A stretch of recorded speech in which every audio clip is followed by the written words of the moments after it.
Hi, I am back again. So I've been really debating what I want to talk about. I think I've made like 4 videos just of random things, and then I went on Facebook, so I was like, these are all dumb, and I saw a blog post from Autism Daddy, and he was talking just about his job, and I'll link the blog post in the description, but he was talking about just his job and how his son's autism affected it, and I was like, I have never really shared my brother's autism story and just the effect that it had on my family's life. Am I shaking? It's because I'm shaking my foot. I do that so it doesn't fall asleep. But yeah, so I thought that that would be a really good topic, so I'll just kind of jump right into it. I don't know if it's going to be hard to talk about or not. Like, I really don't talk about it, and I feel like a lot of people don't know that part of my life, and they should, because Scotty is probably one of the most important people in my life, and I love him, and he's great. So, without further ado, here we go. So when I was born, I'm going to kind of give the whole little backstory. When I was born into a completely normal family. My mom worked at like a wildlife center. My dad was a pit boss at casinos, which essentially means that he would make sure people weren't cheating. There's more to it, but that for anyone that is not in a gambling state and doesn't know, that's what it was. So life was, pretty normal. Like, I remember being super happy when I was little. My grandma lived with us, and everything was awesome. And then my mom got pregnant with a baby brother, which I was so excited about and couldn't wait to meet him. And when he was born, I called him my little Getty because the night that we brought him home, we had spaghetti. So I was like, oh, he's my little Getty because we're having spaghetti. And so he's always just been my little Getty. I've always called him baby. I've always called him little buddy. So it was great. But when he was born, he had major complications. Like, he had to have tubes, I think, in his ears, and he was in ICU for a little while. I don't remember much of that.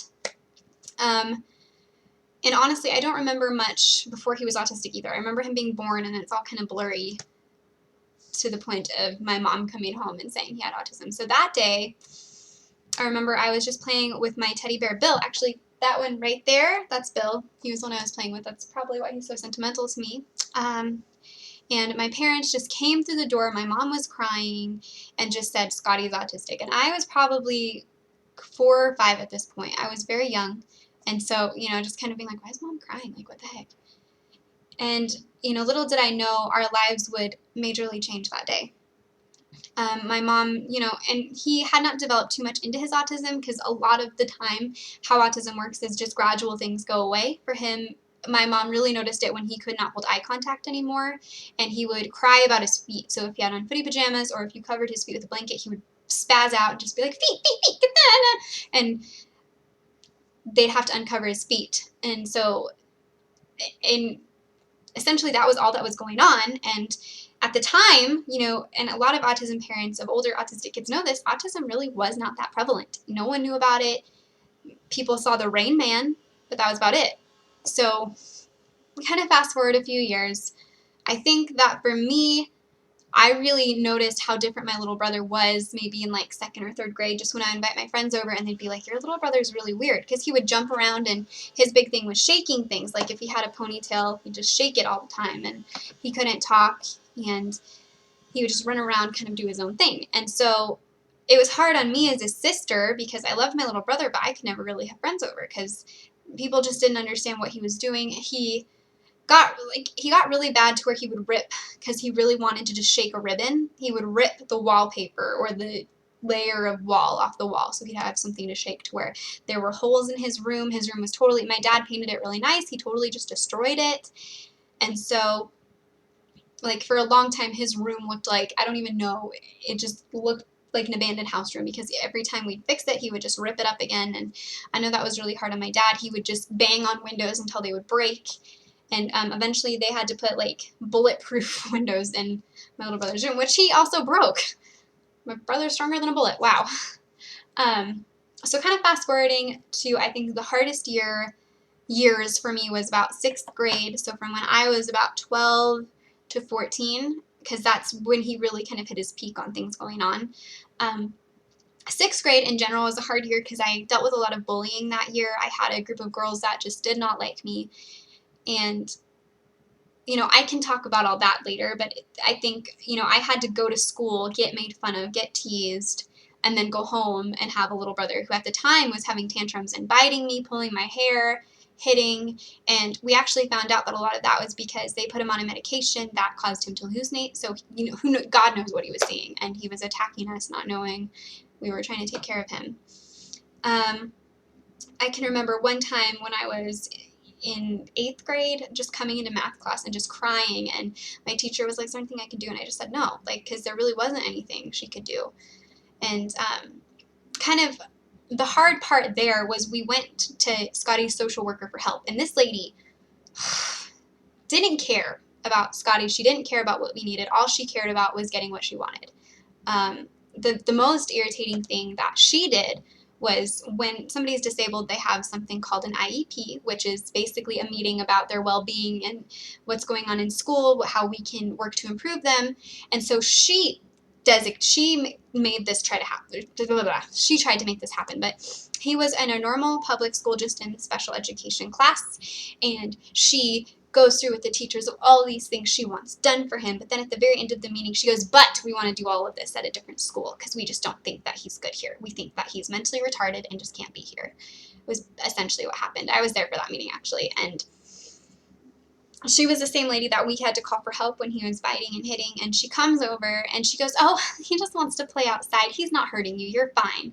And actually sent like a caretaker over just so my mom and I could get a break, and he bit and attacked the caretaker, and she vouched for us that nope, he's not doing well, something's going on.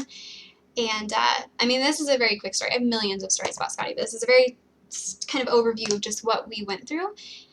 And then finally, his social worker got switched to a wonderful lady who's amazing, and I still talk to her just personally to this day because she just cares so much about my family and about Scotty. And anyway, I think the biggest struggle for me was just that I think it was hard because I knew people thought our family was weird. Like, I knew that there were people, unfortunately, in places where we trusted that thought, they would come over to help us, but it was curiosity about the way we lived.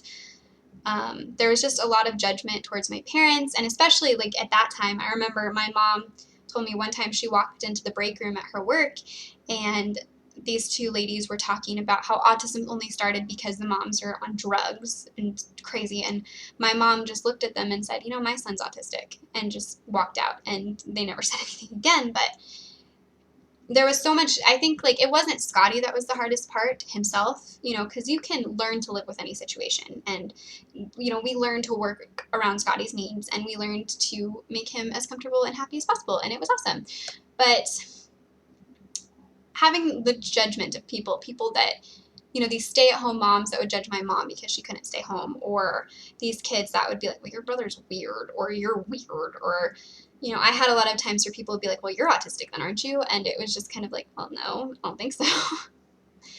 But yeah, and so eventually, once I got into high school, he calmed down a lot, which was really good. But he also ended up going into a group home, which I know a lot of parents wouldn't want to do. We didn't want to do it, but he is so tall and so big that it inevitably had to happen because we just couldn't take care of him anymore in the ways that he needed. He has pica, so he always wants something in his mouth, and there's been times where he's gone out and gotten brake fluid and drinking it. He's gone out and put things in his mouth that he could choke on, and I think that was a big concern for my parents because they just couldn't physically do it anymore because they're also a little bit older. I'm teeny tiny. I'm like 5'1", and he's like 6 million, and so just kind of having to deal with that, it was hard, but we got through it as a family, and I think all families, I don't know where Scraps went, all families eventually do. But I was just really inspired by Autism Daddy's post today about how he works for Sesame Street and had to give up all of these trips just to be able to take care of his son. I really admire that as a dad. I admire my dad. I mean, I admire parents that don't leave because it is very hard, and there's not really words to express how hard it gets, but you get through it. And, honestly, Scotty's a big joy in my life, and I'll probably have funny stories to share about him because he definitely has those little things that he's done that are just like, oh gosh, oh boy. So, but thank you for watching, and I can't wait to continue and say more random things about my life. So thanks. Bye.